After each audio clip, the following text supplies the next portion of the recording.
Over the past few weeks, we've been to Villa Park and seen Villa smash Brighton 6-1. We've been to Old Trafford and seen United rescue a 2-1 win in Fergie time. We've done an Anfield tour. We've done a Goodison Park tour. We've even taken a look at the new Everton Stadium. I've had some great feedback on those videos, but there is one recurring theme. So that got me thinking. I've lived in Cheltenham for over 10 years now and I've never paid any attention to the clubs right on my doorstep. Shameful, I know, but what would you expect from a United fan who sounds like this? Quick backstory, I was born in Hereford, so therefore followed Hereford United as a kid. And for that reason, I never really wanted to go and look at Cheltenham or any of the other clubs on my doorstep. But with this YouTube channel, I am becoming a bit more open-minded and I'm very much enjoying these stadium tours. So, ladies and gents, stick that thumbs up and let's go and take a look at the 3 closest Football League clubs to the Footy Paradise HQ. Let's go!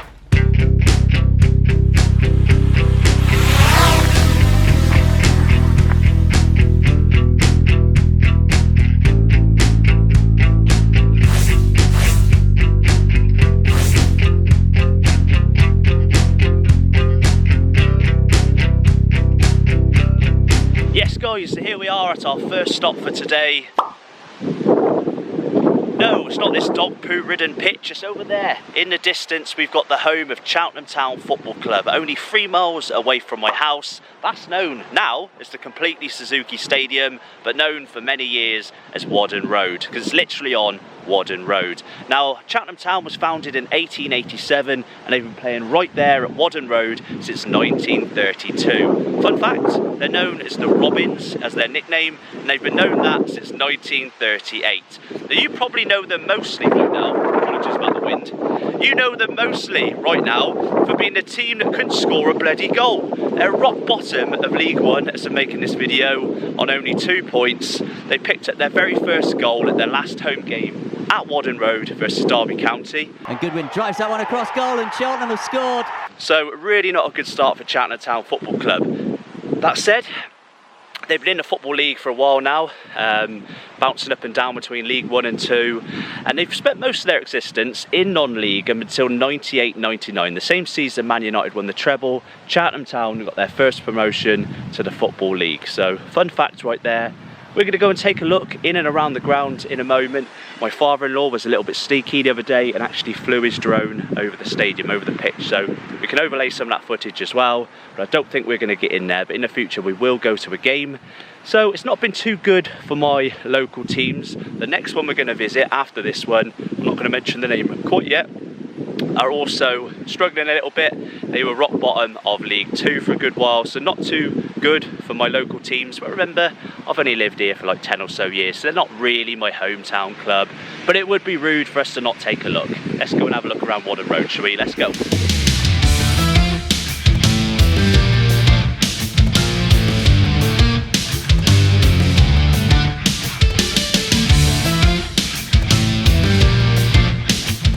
So behind me right now are the main gates, the entrance basically to Cheltenham Town Football Club. We've got a few buses, a few people in the car park. It's quite busy for a weekday, no games or anything on today. But as I mentioned, they've been in the Football League since, well, they did leave the Football League in 2015, but from 98 to 99, they stayed in the Football League until 2015, which was pretty good considering, as I said, up until 98-99 season when Man United won the treble, Cheltenham Town hadn't yet been in the Football League. So pretty much been a Football League club since like 99. Which is really good, you know. They're not the biggest of clubs. As I mentioned, the capacity is just over 7,000. And now, it's obviously called Whaddon Road because I'm on Whaddon Road right now. And Whaddon Road, Whaddon in general, Whaddon's the area, isn't the most like affluent areas of Cheltenham. The football club is very much in the heart of the working class, which is the way it should be, really. I used to deliver the post around here. Ironically, the postman's just turned up over there. And it's all right, nothing wrong with Whaddon Road.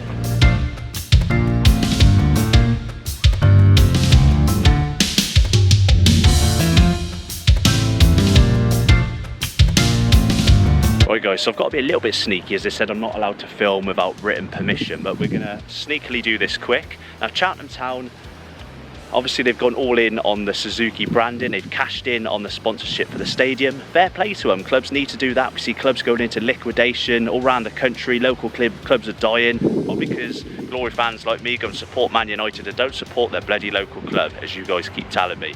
But as I said, quite impressive to be on your doorstep, and I'm a bit gutted I've never been here before, but to fully judge Cheltenham Town I need to get to a game, so bear with me. We will be coming to a game very, very soon. In a moment I'm going to head off to Forest Green Rovers, the local rivals of Cheltenham Town. Now, fun fact, this rivalry is fierce and it's known as El Clásico, obviously a play on the whole El Clásico between Real Madrid and Barcelona. So El Clásico is fierce, and I'm going to show you on the screen in a moment how fierce the rivalry gets. The last time they collided in Cheltenham Town Centre, two rival fans, two tribes went to war. As I head over to Forest Green, I'm going to show you that footage right now. Let's go.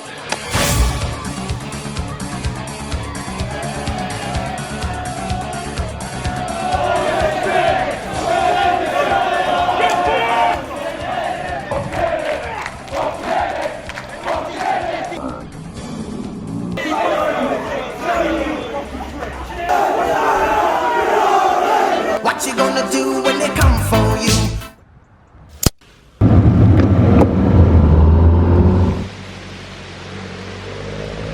Right guys, I've just pulled over in the rain on the way to Forest Green Rovers. Now, some of this Cotswold beauty is right on my doorstep, and Forest Green probably don't have the biggest of supports. When you look at the neighbouring villages, when you drive through the roads in the middle of nowhere, you kind of see why they've gone with a quirky vegan edge, which we'll get onto in a moment. I just thought I'd stop by and just share the beauty.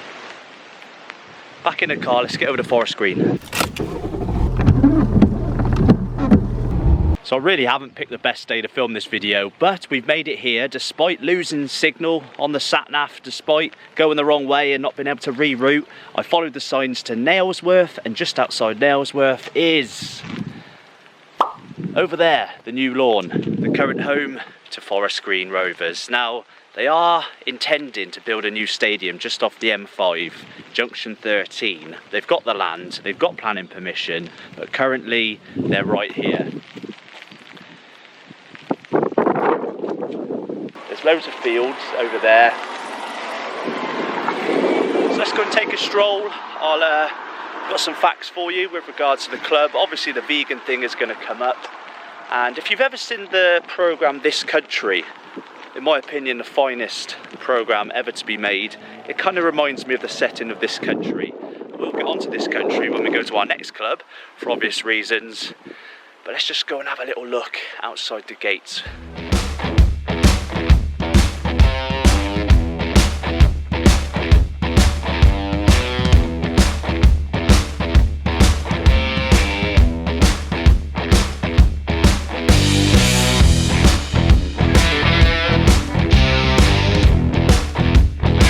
So as we do some facts and obviously talk about the whole vegan thing, evidence of it is straight away as you enter the gate. You've got the electric car charging stations. You've got plenty of references to the fact that they are voted by FIFA as the world's greenest football club. But straight away as you come through the gates as well, you've got the ticket office, like the touch at the top. We are Forest Green. Today, we're a number of clubs local to me. But as you can see over there, the pitch is right there. And a fun fact about the pitch is the fact that the pitch is actually vegan as well. They don't use any chemicals and they gather like rainwater and stuff. So the vegan thing flows throughout the club. It's not just in terms of the food they serve, the vegan burgers, etc.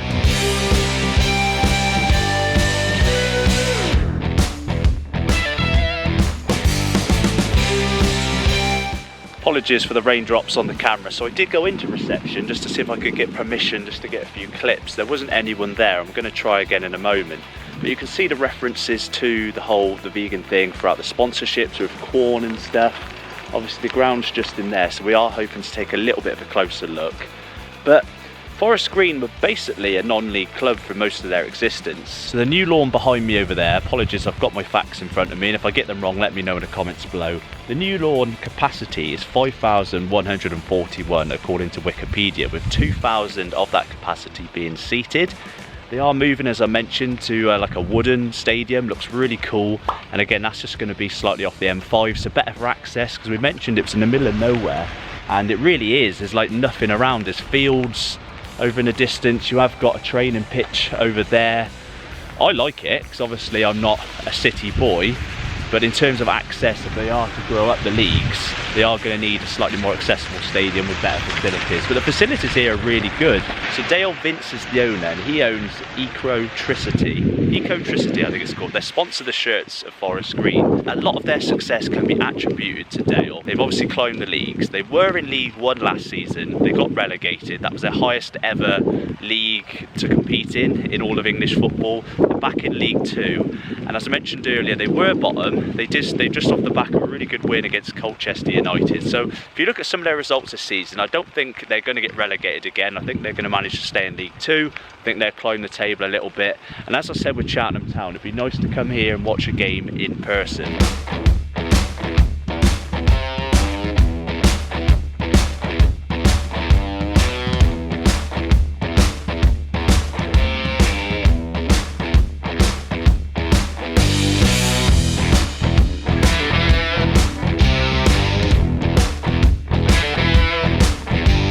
This is recycled material for the shirts, and obviously that's the home, away, and what's that, the goalkeeper or the third kit? I got third kit, sweet. Yeah. So a lot, I think Sea Shepherd, the partner, so it was involved, it was like recycled plastic last year. So yeah.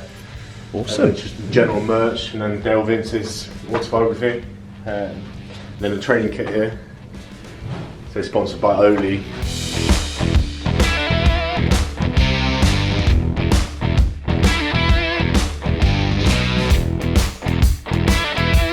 Okay, so just an update. I've been kind enough to be given an actual tour, so this is really good. So we're in the Director's Lounge at the moment, as you can see behind me.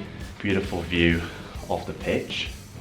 So the next home game is against Barrow on Tuesday. So that'll be the 24th of October, won't it? So look forward to checking out that game as well. Crawley on the Saturday. Crawley on the Saturday as well. Yeah, really thankful to Forest Green for letting me come in, really, and getting out the rain partly, and also checking out the facilities. So I've seen on the new ground you've got full planning and everything now, and it's 5,000 with the possibility of 10,000 seats, is that right? Correct, yeah. Yeah. I think if we do get up into the Championship, which is Dale Vince's plan, then go to 10k. We've got the South Stand down there, which is more like the vocal support, the passionate support with the drum, and sort of the young boys who go sort of home and away. And then you've got the away end, it's the West Stand over there. So they have 100 seats, top left, and then you've got around... Standing around. Yeah, total capacity for the away end is 1,234. You've got the North Stand, which is a community stand up there. And then you've got the East Stand here. So we're currently stood in the East Stand. All right, Nick. So if you didn't catch that, guys, the opposite end, or opposite side should I say, over there is for the away fans. So get nice and wet in the rain. Yeah. So we've got luxury around here, and for the home fans, nice and covered, but the away fans over there in the rain. But at the end of the day, if you're a hardcore football fan, that shouldn't bother you at all.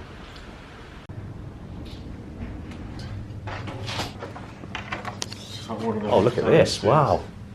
That's when we were like champions and stuff like that. So we're in, what are we in currently, what's this officially called? The Sharp Nest Suite. Sharp Nest Suite. And this essentially is just like your hospitality kind of area. Do like sponsors have this, or is it something that... Yeah, if you sponsor the game, you get put in this one often, or if you wanted to, if you can buy it outright as a fan. Oh really? Yeah. But it's not one of the nicest spaces, isn't it? Definitely. Great way to watch the game. Planning, haven't you, and everything? It's so just... The training ground's already been started. It's just still waiting. So the training ground's over here. So this has already been started. Yeah. And with regards to, people are saying it's like the first wooden stadium. Is that like timber frame, or is that... Yeah, timber frame, and then this will be a hotel. Oh, then wow. These are all going to be like sustainable businesses, and I think like that's already existing. And then it's going to be like one big eco park. Yes, it's fully sustainable and so on. So it's a little bit like Man City's setup, just eco-friendly, really. Yeah. They've obviously got like the academy, And just like the motorway, obviously going straight through. Oh, so that's so the That's motorway. the M5, yeah. That's the M5. I know. Sorry. So, That's, yeah, that's the M5. That's the M5. Yeah. So that's So the it'd be a great M5. sign So it off literally, it's you could technically see it from the motorway anyway. Yeah. So again, in terms of like marketing and growing the club and stuff, you know, like when you pass Warsaw's ground on the is it the M5? Yeah, Birmingham. It does, you know, give you some intrigue, doesn't it, as to what's that ground and stuff, especially when it's going to look quite unique. They use it for the under 16 sometimes, but they play at Hartbury College. Okay, yeah, not far from. I grew up in Ledbury, so that's like a lot of people went to Hartbury College and stuff. Just love the branding as well on your doors and everything. Right, Jack. Can I just ask you what your mascot's called? The Green Devils. Green Devil. So this is so fitting as a United fan with a Red Devil, here with a Green Devil. Got the ex-president.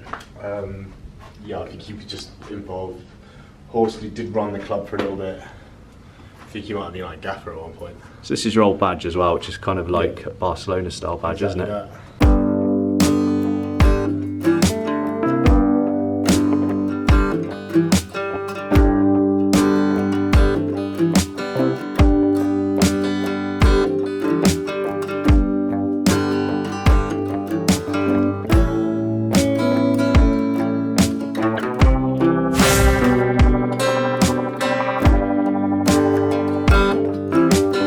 Oh wow, I was not expecting that. So I didn't want to take the mick and film too much whilst I was being shown round, even though obviously it would have made for a better video, but I did get bits as you saw. And I just want to say thank you to Henry from Forest Green who gave me the guided tour. I was not expecting to have a guided tour today.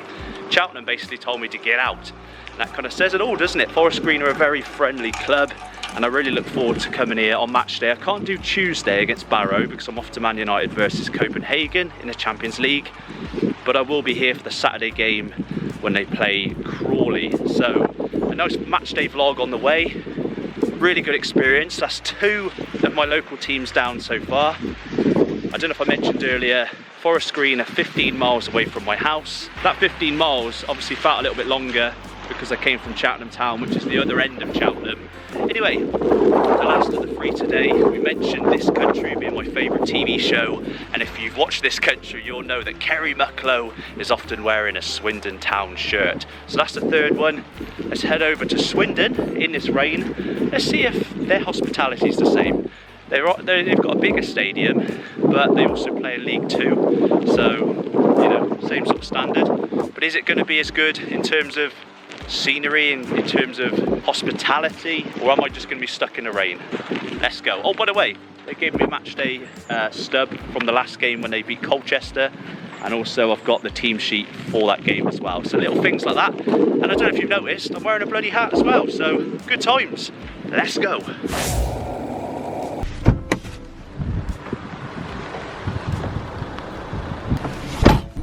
Quick pit stop. I thought I would be in theme and order a vegan burger or whatever they're called at KFC. I've had one before and they were alright, but they said at KFC Swindon, no, we don't do vegan burgers at the moment.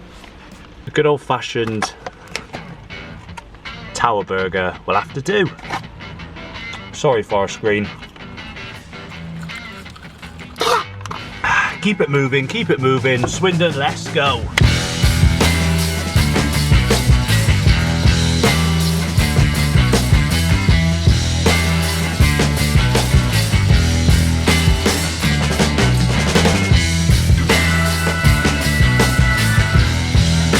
Right guys, I've just been in the reception of the county ground, home of Swindon Town, and I'm absolutely overjoyed that the kind lady and the guy in there said that if I do a bit of filming outside, they'll take me inside and give me a little bit of a tour inside. So I'm really on a roll today.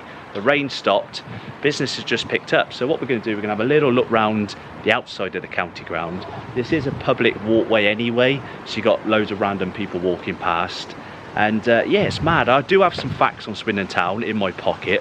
But one thing I will mention is, as a 90s kid, obviously it's quite sad to see Swindon Town in League 2, because I vaguely remember the 93-94 season, and Glenn Hoddle was the player manager, and obviously Swindon were in the Premier League. That was the second ever Premier League. Obviously the Premier League started in 92-93. That 92-93 season, Glenn Hoddle guided Swindon Town through the playoffs. In the playoff final, I think they won, was it 4-3 against Leicester, to make it into the Premier League. So really crazy stuff. I think a lot of people forget the Swindon Town were a Premier League club. They mention like Oldham and the downfall of Oldham, but give Swindon Town some love, guys.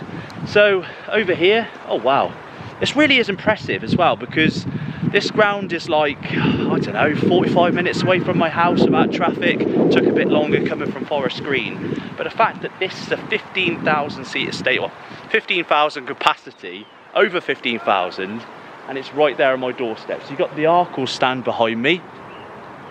Let's have a little look through those gates, shall we? And we'll get the facts out of the way in a moment. So well, whilst I'm here actually, so you've got the away ticket collection over here. So again, Swindon Town fans, correct me if I'm wrong, is this the away end? It's got to be, with the away ticket collection. You've got like the academy and stuff over there. You can see the training centre of Swindon Town right in the distance. We might go and have a little wander over there afterwards. You can really see the difference, although obviously a lot of love for Forest Green from that previous tour, both League Two sides, but you can really see the scale kind of increase. You can really see the size of the club increase. Obviously we're in the heart of Swindon. There's a lot more fans locally to this club than there is for a club like Forest Green, for example. Let's just go and have a little look over there, shall we? So guys, we're not the media, but maybe fitting for this video. This is the media entrance. If you look through there, you can vaguely see the pitch. Corners exposed. I do love stadiums when you can see through the corners. Have a little sneaky peek of the pitch and stuff. Let's have a little wander around the outside. As I mentioned, got the away ticket collection over there. Got the big gates over here. Swindon Town Football Club. Yep. As I mentioned, visitors only.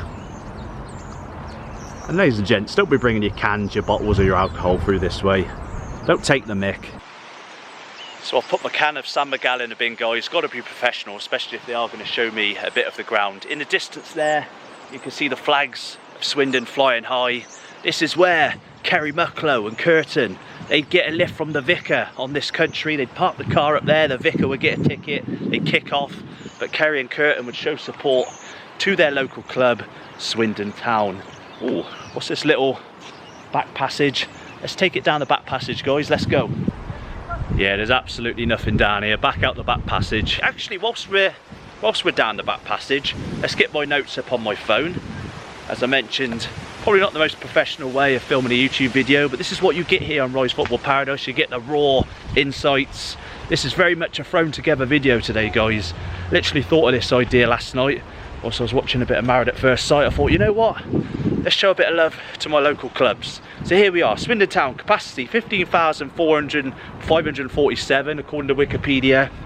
Obviously they compete in League Two at the moment, which for a club their size probably isn't the best. They need to get back up to at least League One. And their nickname is the same as Cheltenham Town, ironically, the Robins. They were formed in 1879, so they've been around a long time, longer than Forest Green and Cheltenham. So they are the oldest club we'll be visiting today. I'm here along the roadside. As you can see, the stadium is in the heart of the community, similar to Cheltenham Town. Forest Green is obviously a little bit unique. They're unique as a club, aren't they? This is a lot more traditional in terms of an English football club. Their biggest rivals, albeit, you know, their rivals are Cheltenham and Forest Green, but their biggest rivals, voted for by the fans, is Oxford United. Now Oxford United voted Swindon Town as their biggest rivals as well. So maybe we'll get over to Oxford at some point. And as I mentioned, Glenn Hoddle led Swindon Town through the playoffs in the 92-93 season, but he didn't actually manage them in 93-94. Hoddle defected and he went for Chelsea. He started playing, was he a player manager at Chelsea? I don't know. He's definitely the manager of Chelsea while Swindon Town were in the Premier League. Back round the front now, guys. So my next fact is maybe a little bit fitting as we're around the graffiti side. Now this made me chuckle. This is why you shouldn't take Wikipedia as gospel, because it says that Swindon Town have a problem with hooliganism, and that's because apparently in 1978 during a match against Wrexham, the Wrexham goalie was pelted with stones, pelted with darts and pelted with a golf ball. You know, all clubs have had history of slight hooliganism over the years. Back in the 70s, I don't think we should hold that against them right now, but yeah, here we go. So I'm going to do a few more clips, put a little montage together before we head on into the ground. I don't know how close they're going to take us to the pitch. Anyway, I'll see you in a bit.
Wow, look at that.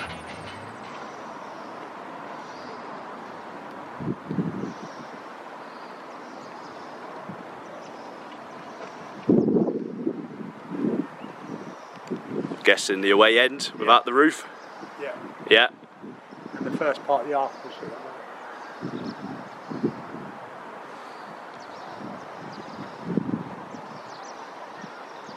that. So we got, is this the home dugout? And obviously the away. It's mad, isn't it? It's way too good a stadium to be in League Two, isn't it?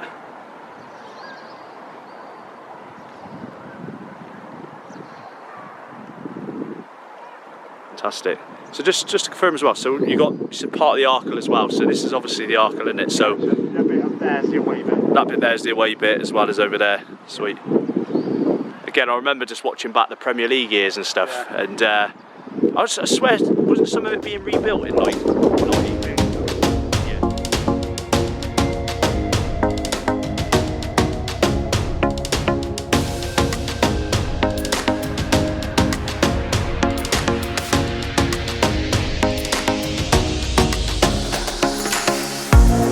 The woman I'd originally spoke to darted off. I don't know where she went, but a lovely bloke let me through the doors anyway. And obviously you've just seen the pitch, the ground, and as you saw or heard, that main side stand, that was built for the Premier League season.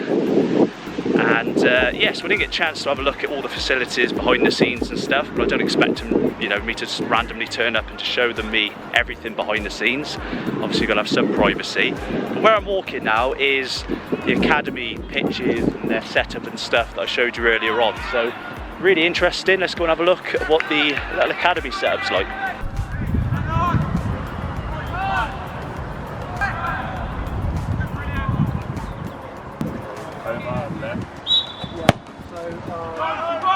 So that game going on behind me there isn't an academy game, it's like a college game, like junior level, so they've got something on the go with the college or the school or whatever, but there is an academy here. The guy behind me actually, he didn't want to be on film, but he's from Australia and he's doing his coaching badges I think in Wales. I don't know what he's doing here, but yeah, fair play. There's a lot more going on around here. You can tell this kind of, I don't want to say a sleeping giant, because I wouldn't necessarily say a giant, but it's definitely a big club.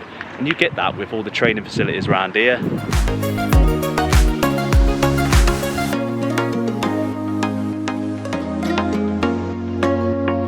So I've yet to see Kerry Mutlow, but I have seen what I think is really good facilities with Swindon Town, as I've mentioned.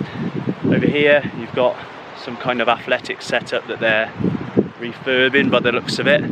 But that basically concludes my trip to the 3 nearest Football League clubs to my house. Starting off, we had Cheltenham Town.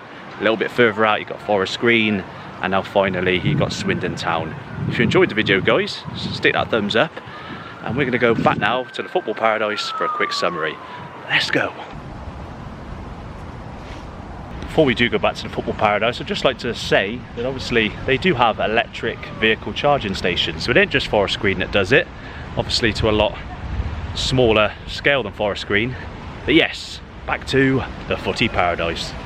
So here we are, guys, back at the Football Paradise HQ. Obviously you know the 3 closest Football League clubs to the Football Paradise. Number 1 being Cheltenham at 3 miles away, number 2 being Forest Green at 15 miles away, and number 3 being Swindon Town at 28 miles away. But what are the top 10? Thanks to Football Ground Map, I've got that right in front of me. So the next one on that list would have been Bristol Rovers at 35 miles away from my gaff. Then we've got Bristol City, their neighbours, at 39 miles away. At number 6 and 7 is joint distance at 41 miles away. We've got Oxford United and Birmingham City. At number 8 we've got West Brom, which is just an extra mile from those previous 2 at 42 miles away. Then joint 9th and 10th we've got Newport County and Aston Villa at 43 miles away from the Football Paradise. So there we go, guys, thanks for watching. You know what clubs are around me, and you're probably even more baffled as to why I'm supporting Man United. I'm a United's kid. Everyone in my class supported Man United. Beckham was my favourite footballer, and the old man supported Man United. So there is reason. Go easy on me. I hope you've enjoyed the video, and subscribe for more videos like this, more football ground tours, as well as matchday vlogs. Next week's going to be a good one if you are a Man United fan. We're off to the Champions League match between United and Copenhagen in the Stretford End on Tuesday. We'll be back in the Stretford End for the Manchester derby on Sunday, and we're going to do more DHgate football shirt reviews and stuff as well. So if that sounds good, subscribe. And yeah, see you bloody soon.